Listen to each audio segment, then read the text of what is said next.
let's say the price is 250,000, then you need to part with about 1,800 Kenya shillings as the eco levy. This is the money that will go to actually deal with the waste, that is the e-waste. Later on, when you get to dump your phone, this, according to the committee, is just, of course, in the push to ensure that Kenya does not become a dumping site of the e-waste. That is what we'll be focusing on, and of course, on the Gen Z's protest, a day-long protest, of course, within the CBD, running battles with the police, and of course, several of them were arrested. This kind of energy, new, resilient, and of course, what others will also consider as energetic and, more to say, peaceful. Several of them were, however, arrested, and we'll be figuring whether all of them have been released, and if at all they have not been released, what next for them. We'll be having a panel in studio. That is 3 members of parliament. Among them is a member of the Finance and National Planning Committee. He was part of the report writing, and of course also went to State House with the chair and other members to attend the parliamentary group of Kenya Kwanza. Some are castigating that they did not follow the procedure of the House by first of all presenting the report at the PG and later on tabling it. That is Honorable CPA Julius Ruto. He is the KSS Member of Parliament. And as well, we have Honorable Martin Peters Owino, Ndiwa Member of Parliament, and Mohammed, of course, that is Mohammed Ado, who is the Wajir South legislator. They will be here.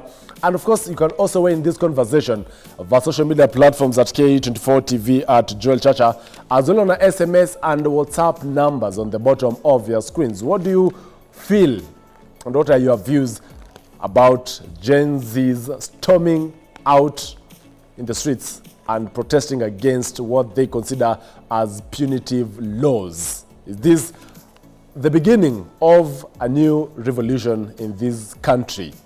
Of course, I'll be sampling some of your views before wrapping up New Dawn this morning. Even as Azimio, during their parliamentary group meeting at around 5 p.m. that ended at 7 p.m., they announced that they want the whole bill withdrawn and they will vote against it in its entirety. Today, Parliament will be debating on the bill for the second reading, and also tomorrow. Then, next week, Tuesday and Wednesday, they will be voting clause by clause on the bill before, of course, sailing through Parliament. Later on, President William Ruto will be assenting to it, and it will be considered as the Finance Act of 2024. We'll be seeing how that will be playing out. But let's begin with the newspaper review before, of course, having that set of guests later on. And the People Daily, that is Kenya's #1 free newspaper this morning, splashes on the war on bad taxes. Over 200 people arrested and others injured, including a police officer, during protests against proposals in the finance bill. That is on page 3, 4, 5, and 6. Let's just peruse on page 3 of the People Daily, written by Zadok Angira, where thousands of Kenyans yesterday engaged police in running battles as they protested against Finance Bill 2024, even after the government dropped several contentious tax proposals, and police declared the protest illegal. Over 200 people were arrested and others injured, including a police officer, after a tear gas canister went off in his hand. The protest, dubbed Occupy Parliament, are aimed at pressurizing the legislators not to pass the contentious bill, which was being tabled in the National Assembly yesterday. The MPs are expected to vote on the bill tomorrow. Some are saying tomorrow, actually, while others say that could happen next week, Tuesday or Wednesday. However, in last year's voting day, some Azimio MPs decried that they were sure that the voting will not take place on Thursday, only for them to realize that that was the D-Day for the voting. Perhaps this time round, it could be the same playing out, but it's a matter of wait and see. Now, police lobbed tear gas canisters to disperse the protesters as they engaged them in running battles along major streets within the Nairobi Central Business District. The protesters, dressed in black, attempted to get to Parliament, where they intended to stage a sit-in, but were blocked by the police.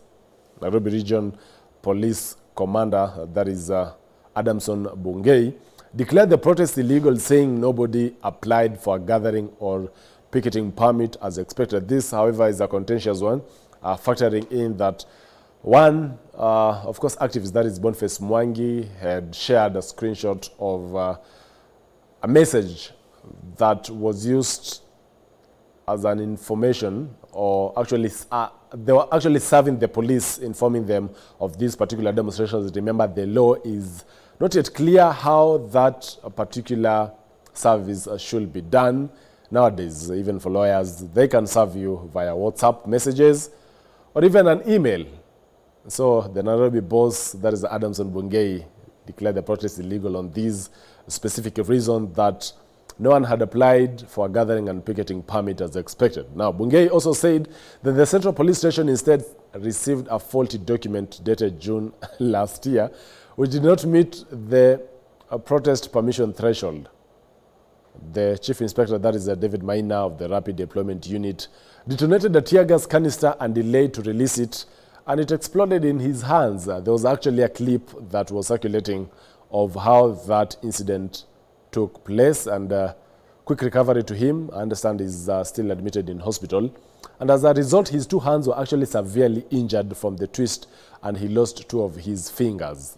Constable Mildred Amoit Elisha of Tasia Police Post, who was near him, also suffered some injuries on the chest. They were both rushed to one of the city hospitals. Various organizations condemned the police for use of force. The Police Reforms Working Group Kenya yesterday said that they were deeply alarmed and outraged by the mass arrest of 210 peaceful protesters, journalists, and their own staff observing the protests. And they actually demanded for an immediate and unconditional release of all arrested protesters and observers. Amnesty Kenya said that though the right to speak on public affairs is vital for any democratic and accountable society, the police had acted in blatant disregard for these rights to silence dissent through force and intimidation.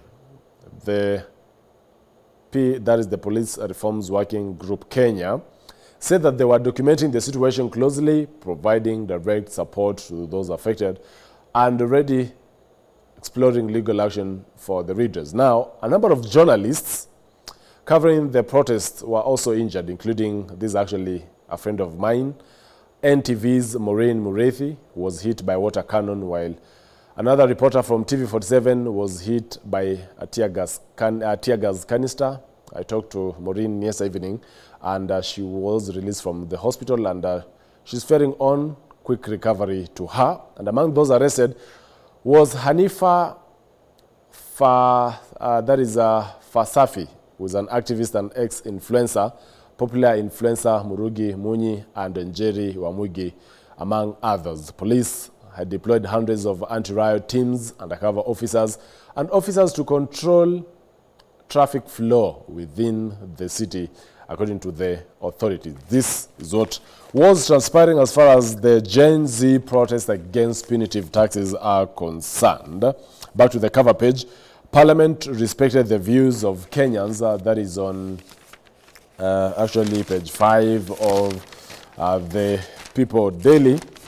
While President William Ruto has said changes made to the Finance Bill 2024 have taken into account the views of the people and other stakeholders during public participation sessions. The President commended Kenyans for their contributions through public participation and the MPs for implementing the input from those who appeared before them. The President said the government is working to improve efforts to curb the importation of products that can be locally produced, thus protecting local manufacturing and securing jobs for the people. Imports curbed, that he said actually the eco levy will be imposed on imported finished products, while those locally manufactured are exempted. During the Kenya Kwanza Parliamentary Group meeting at State House, it was resolved that they will vote for the bill when it comes up for the debate in the National Assembly later this week. President Ruto explained that more resources have been allocated to education because it is the greatest equalizer. In terms of the balanced budget, he said the government is working on achieving a balanced budget in the next 3 years, pointing out, last I checked it was 2 years, pointing out that this will reduce borrowing and ensure that the country lives within the means. For those who are asking themselves now that, of course, some of these contentious clauses were removed, according to the chair, Kure Kimani, who I asked him a question yesterday at the Parliament buildings, he told me that still the Finance Bill 2024 will finance the budget by 320 billion as it was previously before the public participation and also removal of these contentious clauses. And what they have done instead is imposition of an additional 1% railway development fund and import declaration fee, considering Kenya is actually a net importer. That means anything that is not manufactured in the country, its price is likely to hike. And so perhaps we are not yet out of the woods, and that's the reason Azimio says they will be shooting down the whole bill in its entirety. A matter of wait and see how that will unfold. Back to the cover page of the People Daily. Koome bans hearing of cases under tents over insecurity. Move follows fatal gun attack on city magistrate by senior police officer. That is on page 7. For those who are seeking justice in the law courts. Actually, I think they could have.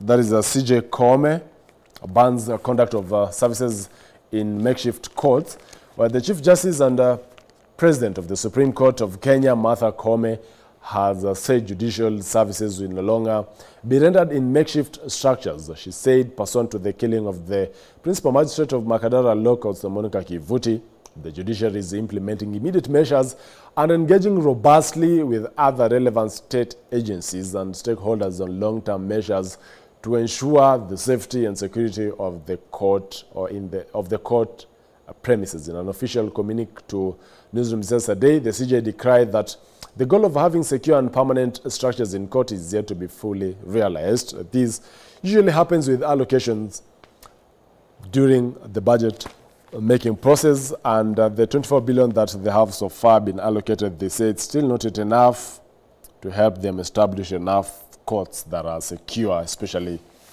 to the judges. Now we shift gears to the Daily Nation newspaper. Splashes of the new face of protesters, Ruto backs down.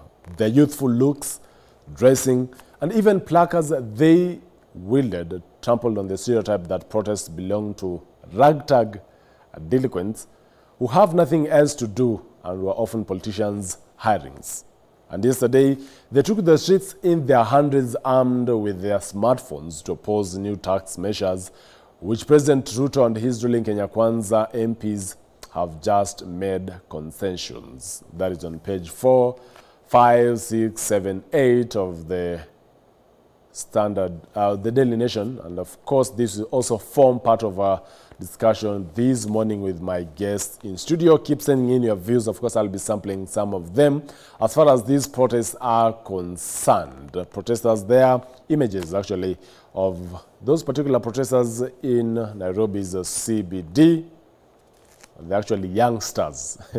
Most of them, even while they got arrested, still in those police lorries, they sang songs of solidarity and also in the police cells, according to videos that were circulating online. Still on the cover page of the Daily Nation, reprieve as judges and magistrates end go slow.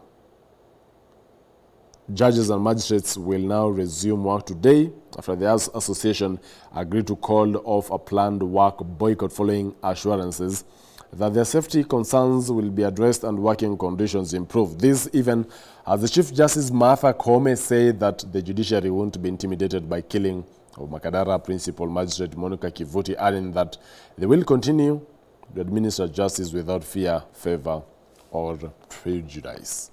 In matters politics, how President shielded Gachagua from MPs at Kenya Kwanza meeting, President William Ruto shot down attempts by a section of K24 MPs to discuss the conduct of his deputy during yesterday's State House meeting towards a parliamentary group meeting. In matter of security, we are committed to police mission, Kome tells the Haiti officials. The government has told visiting Haitian officials that it is committed to leading the multilateral security support mission in the gang-ravaged Caribbean nation. That being what, of course, is on our dailies this morning. On the Star newspaper, tech and talent power noisy taxation demos. Ruto bows to pressure, drops some punitive proposals as MPs begin a debate. Remember, that particular debate will be taking place today, and that is today being on Tuesday, and as well tomorrow, today being on Wednesday and tomorrow on Thursday. And of course, the voting will be taking place next week. That is according to deliberations that were arrived at yesterday during the afternoon session, when the, of course, report was being tabled by the chair, Kuria Kimani. That those are the images of how yesterday looked like, with also the tear gas smoke choking businesses out of life in the Nairobi's CBD. Well, that is what's actually on the Daily Nation, the Star, and the People Daily as well. For the Standard newspaper, Ruto beats retreat amid tax protests. After 6 hours of intense talks with K24 MPs, President William Ruto, pushed to a corner by rejection of the unpopular finance bill and chaotic protest, was forced to withdraw 18 punitive tax proposals, but immediately introduced new ones while enhancing others. That is what we'll be highlighting this morning with my guests in studio. You can also keep sending in your views via social media platforms at K24 TV, at Joel Church, as well on our SMS and WhatsApp numbers on the bottom of your screens. Let's focus now on how things were yesterday, where hundreds of protesters halted activities in Nairobi city center, pressurizing members of parliament to oppose Finance Bill 2024. A large number of those who turned up were arrested, while the remaining protesters in the city were lobbed with tear gas canisters. Our reporter David Kagina was at the protest and prepared this report for us. Protesters chanting anti-finance bill slogans, waving placards bearing the message behind their picketing, police sirens, dashing police cars and tear gas, and youths running in all directions paint part of the picture of how Nairobi Central Business District looked today. Water is already there. They have soap. What can we lose? We are telling the K24 administration, venye hustlers waliwaambia hawapangwingwi, this is what we meant. Protesters, mostly youths, turning up in their numbers with an intention to mount pressure on members of parliament to vote against the Finance Bill 2024, with their goal being clear: to conduct the picketing right outside parliament buildings. If it is a budget and a finance bill that is for the people and by the people, we would not be seeing tear gas all over the capital city of Kenya. We really need our voices to be heard, because we are the citizens of this country. We are the ones who voted Ruto in, and we have the power. What is really paining us as Kenyans is the very fact that Ruto campaigned on a platform of reduction of taxes. Finance Bill 2024 must be amended so that those draconian provisions that are aimed at oppressing the people of Kenya are removed from that piece of legislation. Otherwise, we will be in the street until that bill is not signed into law. Despite the organizers of the demonstration notifying the police of the intention to stage protests, Nairobi Police Chief Adamson Bungei declared the protest illegal on Monday morning. This saw a good number of the protesters stashed in police land cruisers, which were in abundance.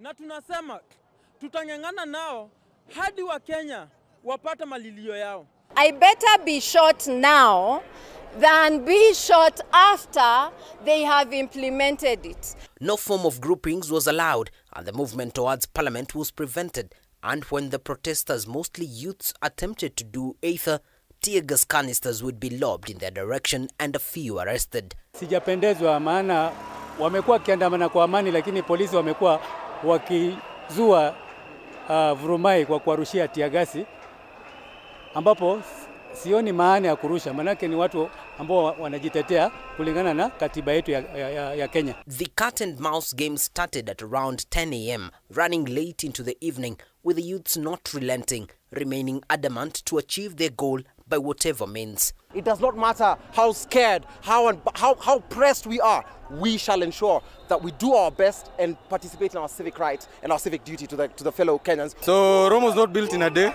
but we're willing to continue protesting until our cries are heard. In as much as they believe this might not bear any fruit, they are hopeful that this revolution of the youth might eventually push the parliamentarians to make decisions that work in favor of the citizens. David Kagina, K24 TV, Nairobi. Meanwhile, dozens of anti-finance bill protesters, including advocates who are trying to secure release of protesters at the Central Police Station, have been detained, with leaders from Azimio joining the cause for the release of those in custody. As Bentura Komboka now reports, police have been accused of using excessive force and live bullets to disperse the crowds. It was a running battle for the better part of the day as police arrested dozens of protesters in the streets of Nairobi for protesting against the Finance Bill 2024. With tear gas canisters lobbed at Central Police Station to disperse crowds that made assembly at the police station chanting the release of arrested civilians during the demos, representatives of the Law Society of Kenya have accused the police of using excess force on protesters, further calling on release of 5 advocates who were arrested during the incident. Today we received a distress call, as my colleagues have mentioned, but what I wanted to make about members of the Law Society who have been arrested today. Very sad that those advocates were arrested when they were trying to save the members of the press who are being harassed by the police at the Supreme Court area. And they tried to secure their release. Unfortunately, they were arrested together with some of the members of the public and put here in custody. The other saddening part is that most of the people who are in this place are young people below the age of 25. The young people heard the call to save our country. They came out in large numbers, but unfortunately, they were met with serious police brutality. We have to there are 5 advocates who are already there, and we have tried to talk to them. I remember personally I have been hit with by a very serious officer there with Rungu here, trying to negotiate a release of even members of the public. So we are telling the young people, we are the future of this country, and we must be involved in defining that future. We should not relent. We must be deliberate about this and stand together. Azimio leaders led by Embakasi East Member of Parliament Babu Owino have accused the police of using live bullets to disperse crowds, further urging Kenyans to turn out in numbers to protest against the finance bill. We have a live bullet that was used on our people. These are helpless Kenyans, Kenyans who are just fighting for their interests, Kenyans who are just fighting because the cost of living is high and the finance bill will further increase. Demonstration is a constitutional right because they were demonstrating peacefully and they were against the draconian finance bill. So we condemn this and we say that people should always say no, and a no is a no. Thank you. So people should continue demonstrating. At the same time, Jubilee Secretary Jeremiah Kioni has questioned why ununiformed police officers were present during the demos. The big offense that has been committed today by the police officers is for them to come to a demonstration bila uniform. Wamekuja katikati ya watu ambao walikuwa wanafanya protest bila uniform kama raia. Na hiyo ni hatia kubwa sana ambayo lazima tuwapeleke kotini. We have some specific names of police officers whom we will take to court. The young people who are now at the police station, very young people, are demonstrating because wazazi waliongea, serikali haikusikia. Sasa watoto wenyewe ndio wametokeza kusema ya kwamba wamechoka. Na badala wasikizwe, wameanza kupigwa na tear gas. But this is not stopping. Just in case they think that this is the end of it, this is the beginning. Wacha wafanye makosa, wapitishe hiyo bill kule bunge, ndio watajua kitaumana. Bentura Komboka, K24, Nairobi. Well, and as promised, it's time to have the discussion on what transpired. Also, what's in the Finance Bill 2024 report. Remember, your views will also be considered. That is for social media platforms at K24 TV, at Joel Church, as well on our SMS and WhatsApp numbers on the bottom of your screens. Already in studio are key guests, members of parliament, who will actually be debating, amending and passing or shooting down the Finance Bill 2024. That is Honorable Martin Peters Owino. He is the Ndhiwa Member of Parliament, and as well CPA Julius Ruto, Member of Parliament KSS, and as well a member of the Finance and National Planning Committee. He will be telling us how they arrived at these particular concessions, and as well moving forward, how do we bridge the gap that has now been created as a result of the scrapping off or amending of the contentious clauses in the bill. And as well, Honorable Mohamed Ado, who is the Wajir South Member of Parliament, will be joining us shortly, even as we focus on the whole issue of the Finance Bill 2024 report, which Parliament will be debating today and tomorrow. All those updates will be right here on K24 TV. We take a short commercial break. We'll be back with more. Stay tuned.